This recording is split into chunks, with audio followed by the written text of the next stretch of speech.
வணக்கம். இது டிவிஎன் லங்கா செய்திகள். டயஸ்போராக்களை திருப்திப்படுத்தவே டக்ளஸ் கைது, அரசை போட்டு தாக்கும் நாமல். கோர விபத்தில் தனியார் வங்கி ஊழியரான ஜுவதி பலி. யாழ் உள்ளிட்ட பகுதிகளில் 5ஆம் தேதியிலிருந்து மழை. ஜனாதிபதி வேட்பாளர் தொடர்பில் நாமல் வெளியிட்டுள்ள தகவல். ஒரு பக்கம் போராடும் தையட்டி மக்கள், மறுபக்கம் நோ லிமிட்டில் குவிந்த கூட்டம். ஜாலின் நேற்றைய பரிதாப நிலை. சார்க் பத்திரிகையாளர்கள் மன்ற சர்வதேச மாநாடு இந்தியாவில். பாலடைந்து காணப்படும் வரலாற்று சிறப்புமிக்க நிலாவரை கிணறு. விடுக்கப்பட்டுள்ள கோரிக்கை. டயஸ்போராக்களை திருப்திப்படுத்துவதற்காகவே டக்ளஸ் கைது செய்யப்பட்டுள்ளார் என நாடாளுமன்ற உறுப்பினர் நாமல் ராஜபக்ச தெரிவித்துள்ளார். டக்ளஸ் தேவானந்தா கைது செய்யப்பட்டு தற்போது மகர சிறைச்சாலையில் விளக்கமறியலில் வைக்கப்பட்டுள்ளார். இந்நிலையில் EPDPயின் செயலாளர் நாயகமும் முன்னாள் அமைச்சருமான டக்ளஸ் தேவானந்தாவை நேற்று சந்தித்த பின் ஊடகங்களுக்கு கருத்து தெரிவித்த போதே நாமல் ராஜபக்ச இவ்வாறு கூறியுள்ளார். அவர் மேலும் தெரிவிக்கையில், அரசாங்கம் அரசியல் ரீதியாக திவாலாகி வரும் அதே வேளையில் அரசியல் அடக்குமுறையையும் செயல்படுத்துகிறது. டயஸ்போராக்களை திருப்திப்படுத்துவதற்காகவே டக்ளஸ் கைது செய்யப்பட்டுள்ளார் என நாமல் குறிப்பிட்டுள்ளார். டக்ளஸ் தேவானந்தாவுக்கு ராணுவத்தால் வழங்கப்பட்ட துப்பாக்கிகளில் ஒன்று பாதாள உலகக்குழு உறுப்பினர் வசம் சென்ற விவகாரம் தொடர்பிலேயே டக்ளஸ் தேவானந்தா அண்மையில் கைது செய்யப்பட்டிருந்தார். குற்றப்புலனாய்வு திணைக்களத்தின் விசாரணை பிரிவினரால் கைது செய்யப்பட்ட அவர் கம்பஹா நீதவான் நீதிமன்றத்தில் முற்படுத்தப்பட்ட பின்னர் எதிர்வரும் 9ஆம் தேதி வரை விளக்கமறியலில் வைக்கப்பட்டுள்ளார். 2 வாகனங்கள் நேருக்கு நேர் மோதிய கோர விபத்தில் யுவதி ஒருவர் பரிதாபகரமாக உயிரிழந்துள்ளார். இந்த துயர சம்பவம் காலி நிலுவை பிரதேசத்தில் நேற்று சனிக்கிழமை மாலை இடம்பெற்றுள்ளது. ஹேஸ் வேன் ஒன்றும் கார் ஒன்றும் மோதிய விபத்து சம்பவித்துள்ளது.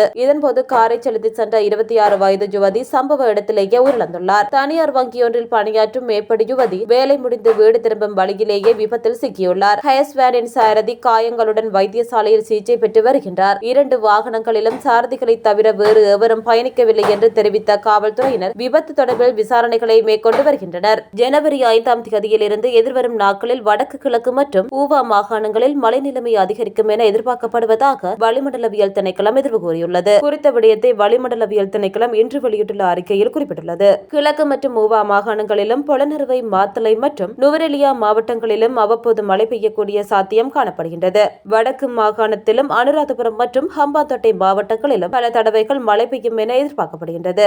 நாட்டின் ஏனைய பிரதேசங்களில் சில இடங்களில் பிற்பகல் 2 மணிக்கு பின்னர் மழையோ அல்லது இடியுடன் கூடிய மழையோ பெய்யக்கூடிய சாத்தியம் காணப்படுகின்றது. மத்திய மலை நாட்டின் கிழக்கு சரிவு பகுதிகளிலும் வடக்கு, வடமத்திய, வடமேல் மற்றும் கிழக்கு மாகாணங்களிலும் ஹம்பாந்தோட்டை, கம்பஹா, கொழும்பு மற்றும் மொனராகலை மாவட்டங்களிலும் அவ்வப்போது மணித்தியாலத்துக்கு 50 கிலோமீட்டர் வரையான வேகத்தில் பலத்த காற்று வீசக்கூடும் என எதிர்பார்க்கப்படுகின்றது.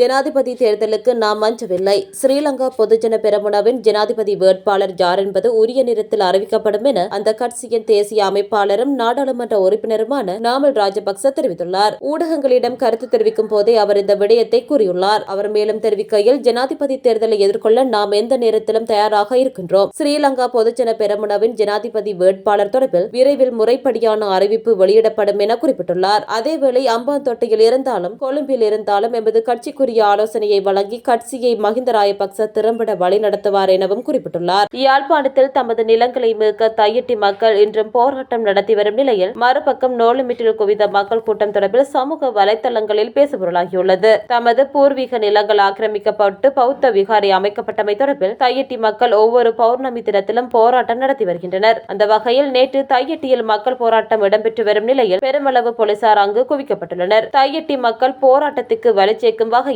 பல்கலை மாணவர்களும் போராட்ட களத்தில் இருக்கின்றனர். அதே சமயம் யாழ்ப்பாணத்தில் நோ லிமிட் திறப்பு விழா இன்று பெருமெடுப்பில் இடம்பெறுகின்ற நிலையில் அதனை காண மக்கள் கூட்டம் கூடியுள்ளது. அவர்களுக்கு தானே பிரச்சனை, நமக்கென்ன வந்தது என்கின்ற யாழ் மக்களின் மனோநிலை கவலை அளிப்பதாக சமூக ஆர்வலர்கள் கூறியுள்ளனர். மேலும் ஒரு காலத்தில் போராட்டம் என வந்தால் ஒன்று திரண்ட மக்கள் கூட்டம் இன்று பிளவுபட்டு நிற்பது இன்று யாழில் இடம்பெற்ற இந்த சம்பவங்கள் தெள்ள தெளிவாக எடுத்துரைப்பதாக சமூக வலைதள பதிவுகள் தெரிவிக்கின்றன. தெற்காசிய பிராந்திய ஊடக சுதந்திரத்தை மையமாக கொண்ட சார்க் பத்திரிகையாளர்கள் மன்ற சர்வதேச மாநாடு இன்று இந்தியாவின் நாலந்தா பல்கலைக்கழகத்தில் தொடங்குகிறது. இந்த மாநாடு இன்று தொடங்கி 2 நாட்கள் நடைபெற உள்ளது. முன்னணி எழுத்தாளர்கள் மற்றும் ஆராய்ச்சி அறிஞர்கள் உட்பட 200க்கும் மேற்பட்ட பிரதிநிதிகள் இந்த நிகழ்வில் பங்கேற்பார்கள் என்று எதிர்பார்க்கப்படுகிறது. அவர்கள் தற்போதைய மனித உரிமைகள் பிரச்சினைகள் மற்றும் கலாச்சார பாரம்பரியம் குறித்த அமர்வுகளில் பங்கேற்பார்கள். சர்வதேச ஊடக நெறிமுறைகளை மதிக்கவும் பத்திரிகையாளர்களின் அரசியலமைப்பு உரிமைகளை பாதுகாக்கவும் பிராந்திய அரசாங்கங்களுக்கு அழுத்தம் கொடுப்பதே இந்த மாநாட்டின் முக்கிய நோக்கமாகும். இன்று பிராந்திய ஊடகத்துறை எதிர்கொள்ளும் சவால்கள், அதற்கு தகுதியான அங்கீகாரம் மற்றும் ஊடக சுதந்திரத்தை பாதுகாப்பதன் முக்கியத்துவம் ஆகியவையும் விவாதிக்கப்பட உள்ளன. குறிப்பாக விவாதங்களுக்கு முக்கியத்துவம் அளிக்கப்படும் என மாநாடு ஏற்பாட்டுக்குழு தெரிவித்துள்ளது. வரலாற்று முக்கியத்துவம் வாய்ந்த சுற்றுலா தலங்களில் ஒன்றாக திகழும் நிலாவரை கிணறு மிகவும் பாழடைந்த நிலையில் காணப்படுவதாக ரீச்சா ஒருங்கிணைந்த பண்ணையின் குழு தலைவர் கந்தையா பாஸ்கரன் தெரிவித்துள்ளார். அத்தோடு தமிழர் பகுதிகளில் உள்ள மிகவும் முக்கியத்துவம் வாய்ந்த இடங்களை பராமரிக்காமல் பாழடைய விட்டுவிட்டு புதிய கட்டிடங்களை கட்டுவதால் எந்த பிரயோசனமும் இல்லை எனவும் அவர் குறிப்பிட்டுள்ளார். மேலும் நிலாவரை கிணறு மிகவும் பாழடைந்த நிலையில் இருப்பதை பார்க்கின்ற போது மிகவும் கவலையாக உள்ளது எனவும் அவர் கூறியுள்ளார். இந்த நிலாவரை கிணறை ஏன் உரிய அமைப்பினர் மற்றும் அரசாங்கம் கவனிக்காமல் உள்ளது எனவும் அவர் கேள்வி எழுப்பியுள்ளார். மேலும் குறித்த பகுதியை சுத்தம் செய்து சுற்றுலா பயணிகளை கவரும் இடமாக மாற்றுமாறு அவர் கோரிக்கை விடுத்துள்ளார்.